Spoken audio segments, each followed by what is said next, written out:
The mountain outside your window, the pebbles on a beach, they seem permanent, timeless. But in geology, nothing truly is. Every rock is just a snapshot in a multi-million-year journey, the rock cycle. It often begins with fire. Deep within the earth, molten magma cools and hardens into igneous rock. If it cools slowly underground, you get the large, sparkly crystals found in granite.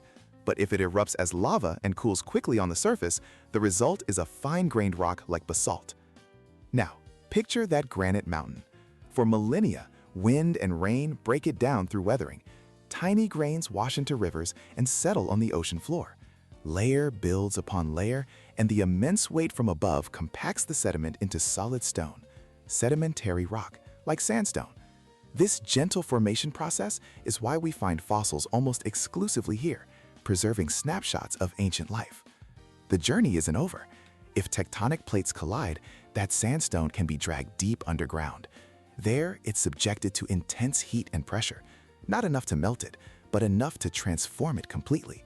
It recrystallizes into a tough metamorphic rock, like quartzite. Under the same forces, humble limestone is squeezed into beautiful marble. The cycle has no end.